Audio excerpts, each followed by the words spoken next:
Hello creative, welcome to another video with the Magic Maker. In this particular video, we're going to be doing a comparison, not necessarily a comparison. We're going to be looking at the similarities or differences between using Camera Raw and Adobe Lightroom.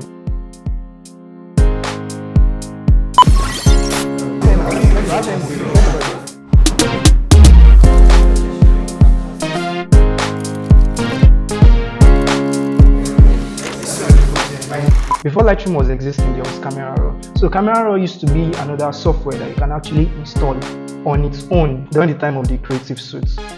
It was after that they came up with Lightroom, and there are now more features embedded in Adobe Lightroom. So what we're going to do is, if you watch the previous video we had on the 3 features that you're supposed to be concerned about when you're shooting, we took some pictures. So that is the picture I'm going to be using in this particular video, so you can watch the previous video.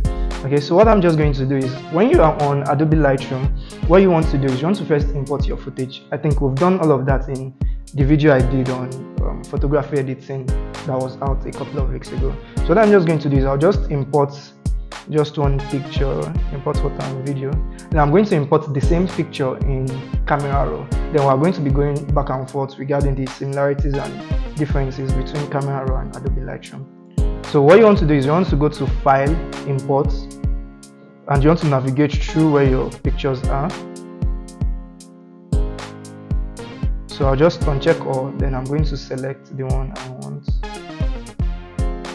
The one I want.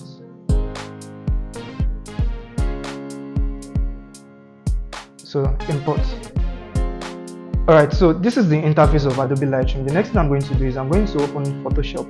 Then I'm going to drag those 3 pictures inside. So Fave Mom.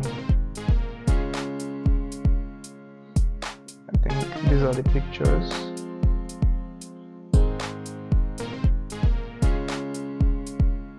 Then because they are raw files, it's supposed to automatically open or trigger Adobe Camera Raw to work rather.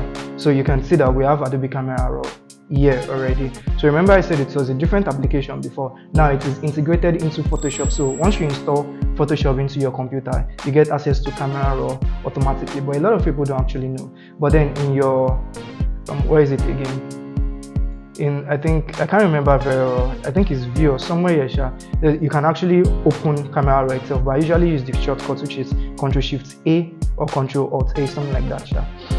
Okay, so from here you can see the 3 pictures, and you can see that the interface are very much similar. Can I maximize? Okay, so I can't maximize this window, that is one. But what is this button for? Okay, maximize here. So we have a full screen, and we can come here, go to the develop tab. So we're sort of like having a similar view here. Similar view. So Camera Raw 15.2. Then you have your Instagram here. This contains the light information from your computer, from your camera rather, when you were shooting. So that's the same thing that we have here. And you have some tools here. You have edit, you have crop, overlay, healing, red eye correction. So do we have them here? You have them here too, by the extreme here. Crop, healing, maxing, red eye. Then I think this is the snapshot. Okay, this is snapshot. So basically at every point that you are working in Camera Raw, if I do any grade here, and the sweet thing about Camera Raw is any preset that you save from Adobe Lightroom, it is saved in Camera Raw automatically. That is, you can actually access it from here. So if you check all of the presets that I've saved here, you can see that if I just want to quickly color correct now, I don't need to do everything from scratch. I'll just look for a particular one that should match our tone. Except if our skin is one of a kind, then I'll have to grade it from the beginning again. So let's see. So what I'm just trying to show you is this Zen should work. Okay, so I told you I would have something that will work. Then the next thing is, if you want to work on the highlight, if you just want the background to be pure white, you can actually do that again. So you can see this Rocky Zane Farm 2. Now if we go to Photoshop, Camera Raw, you can actually see it. Where is it again? Save option, nope. Okay, yeah, here we are. So you can see user preset now. So if I scroll down, Rocky Zane Farm 2, you can see that. Let me apply it to the picture we worked on here. Farm 2. Alright, so you can, let me turn off the grid. Where's that grid button safe? I was the one that turned on this grid button. Okay, yeah, this is it. So that preset lock is in farm 2. So you can see, so these are one of the similarities between camera raw, because to me they're actually the same thing. But now the difference that I've seen so far is the snapshots. So if I do anything here, let's say I leave here, leave the user preset. Okay, let's say I come here, I do this. I know I'm ruining the image, right? Let me just scatter a lot of things just to show you. Okay, I don't like this. Alright, let me just do something. Let me increase the texture. Okay, let me increase the texture. So let's say we have this. I take a snapshot, new file, I call it sample1. Then I do another thing on that same image. Let's say I go to curve.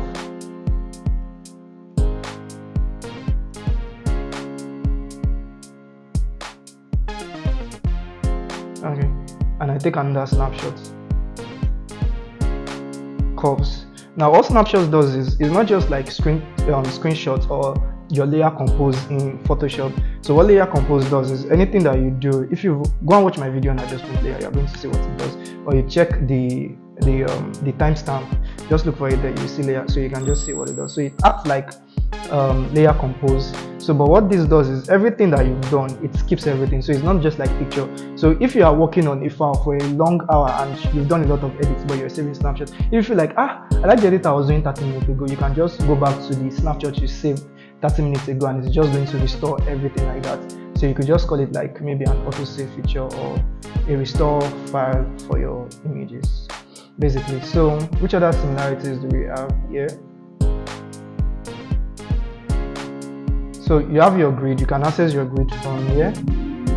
Toggle sample if you want to sample like that, grid and layer and all of that. But then when you check Lightroom, you see that Lightroom actually has more functionality. If you look at it, it is like a big application that Adobe is trying to make bigger and bigger every single year. So you have the library section, which is anytime you want to navigate or import, that is where it shows. This is when we're importing pictures, this was where our picture reserved until we went to the develop tab, which is where every single thing that we want to do, that is where they exist. And you also have the map. So if you are taking pictures and you have your location on, when you check the map feature, every picture that you've imported, it will tell you their location, where those pictures were taken. That's for the map section. Then you have the book. So let's say you want to print the pictures on a book, you can check the preview of how it is going to look like. Then you have the slideshow. So if you are doing a presentation, maybe on tons of pictures that you've worked on and you want to show your boss, you can go to the slideshow section and you are talking through all of the pictures, or maybe you have a presentation at TEDx. So that's a possibility.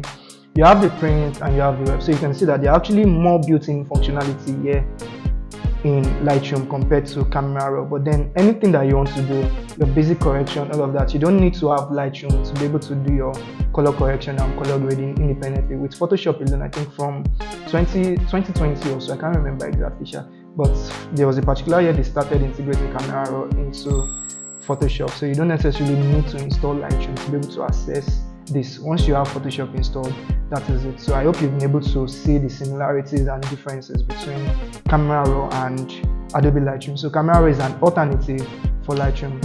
I'll see you in the next video.